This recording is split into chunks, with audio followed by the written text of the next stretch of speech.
Good morning, everybody. It is the day after the eclipse. And these two girls, my two lightning pike girls here, are looking great. It looks like this ovulation is getting pretty big in this girl. And this girl here is looking pretty uncomfortable right here. And it was also our girl here, Isla. Hey, come here. Come here. Come here. Come here, Isla. Come here. It was Isla's birthday yesterday. Come here. Come here. She's afraid because I always try to try to get her when she comes in here because she's always trying to eat all the rat food. Come here, honey.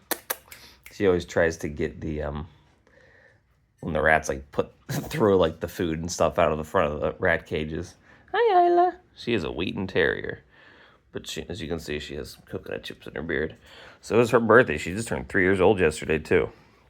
So happy birthday, Isla.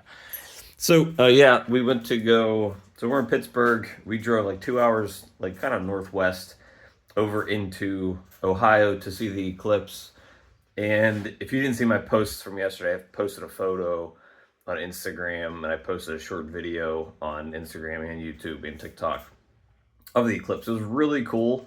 I'm glad that we didn't have to spend a lot of money to go see it because I don't know if it was worth like a full vacation or the investment some people have probably put into them.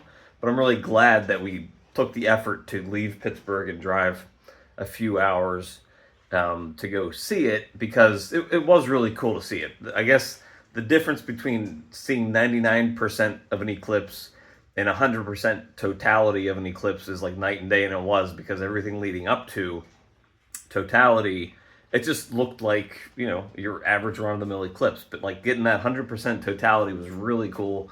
It got really dark outside. It looked like you were having a huge like thunderstorm come through.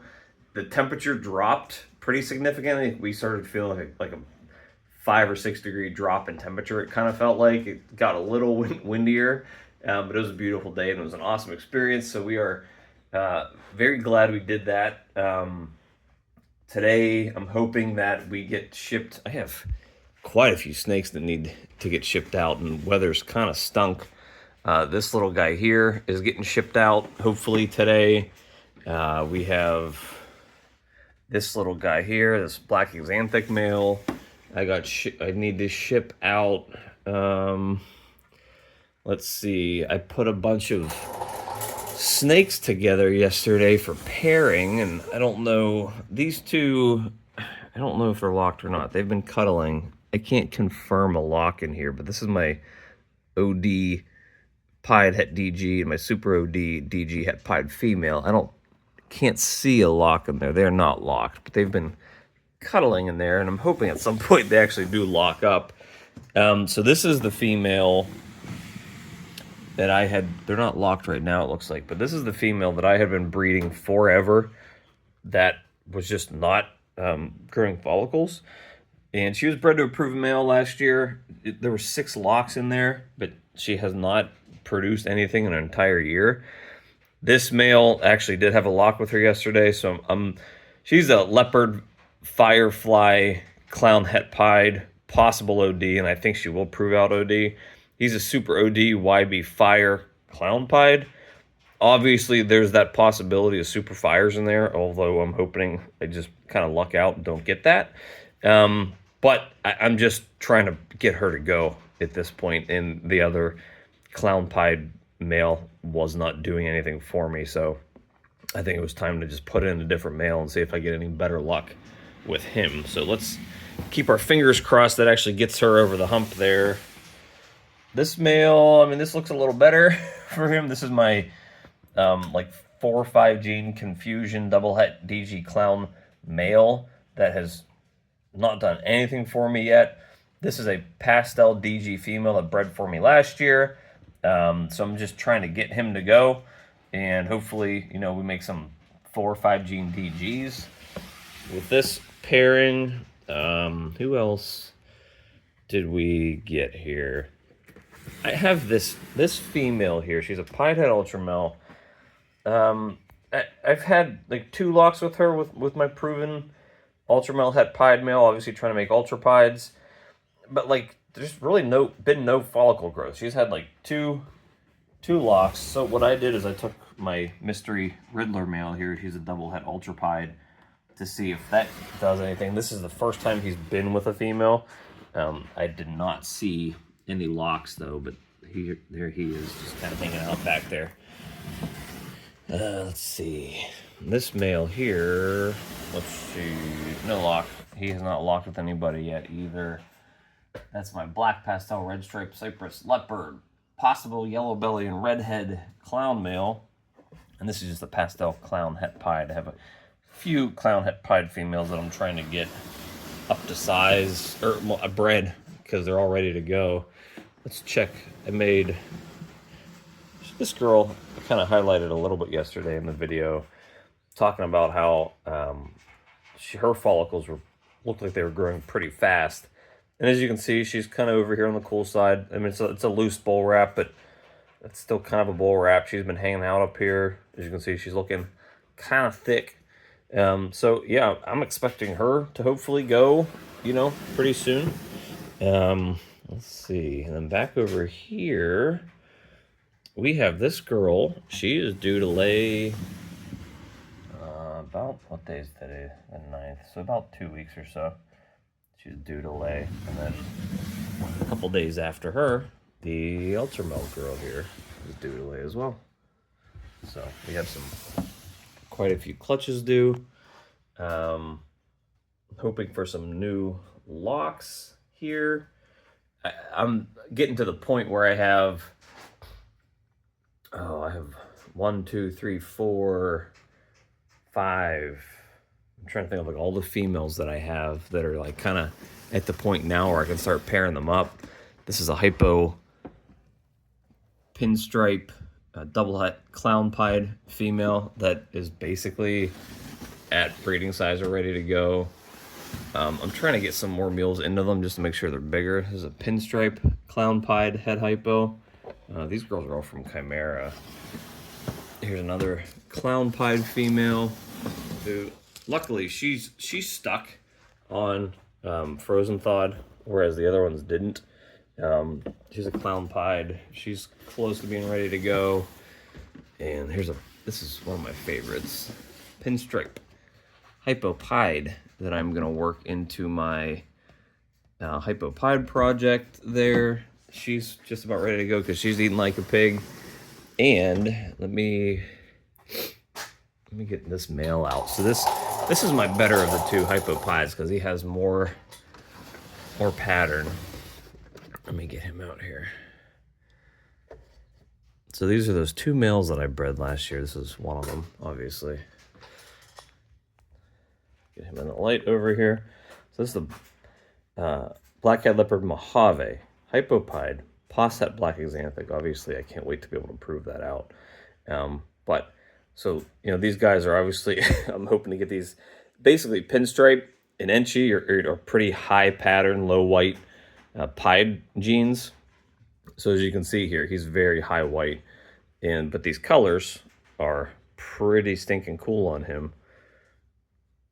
There's the influence there, kind of the Mojave with that little gold color, and down there on the tip of his tail as well. So I'd like to get pinstripe into this because I don't have any Enchi in my hypo stuff. So if I take that pinstripe pied and breed him to her, hopefully we get a similar color scheme. Because pinstripe is pretty patternless, it's a low white, but like him, there's really no pattern or markings. It's just kind of a blank saddle. That's what pinstripe gives you. So I'm hoping that pairing them up produces something similar to this if I get all the genes in it, and just less white, more color. So that's my goal with that. So they're both of these males.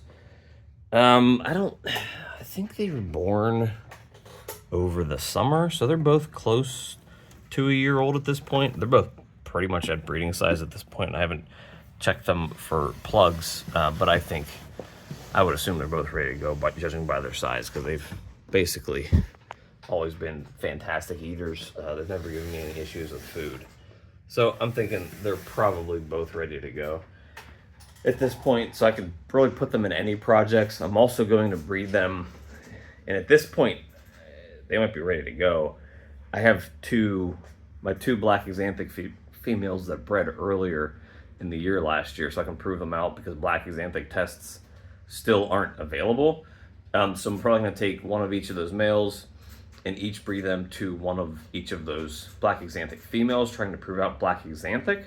If that's the case, then, you know, hopefully I get good odds in those 2 clutches, and I hit at least one black axanthic in either one of those clutches, trying to figure out if one of those males is positive, because if it is positive, then it allows me to either sell one of them, or at least sell the dad. So I'm not, like, I have 3 males.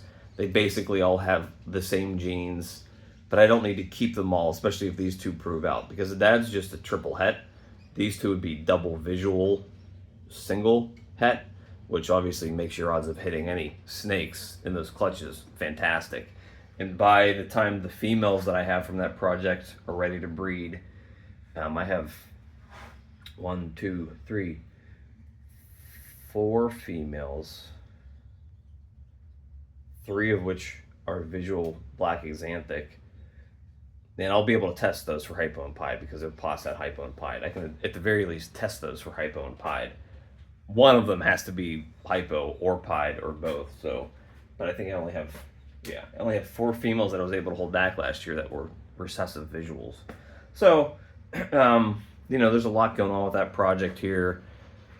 Obviously, somehow I ended up getting big into axanthics. I have black axanthic and MJ axanthic, and those have been really my 2 biggest money makers, to be honest.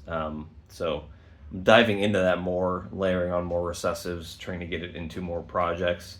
The black axanthic stuff, because I started with a base of black axanthic, hypo, and pied, that's basically where I'm at this point.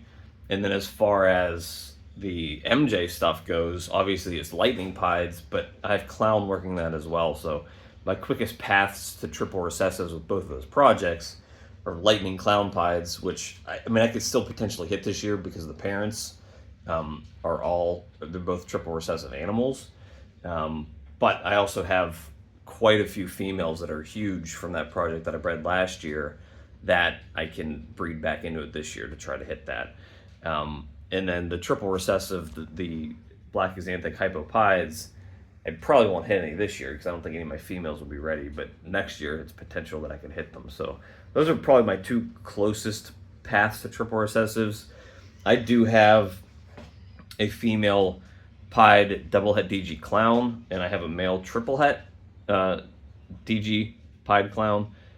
But, you know, the odds of you hitting a triple recessive with that pairing is very low. I'm just trying to hit any double recessives in that pairing. So a lot of stuff going on. Things are starting to move faster now that we're getting a little further in the year, and that these females are getting up to size. And now I really just started pairing everybody recently, and this guy just shed for me. So he didn't need. This is my lightning pied male, my original one. He just had a good shed for me.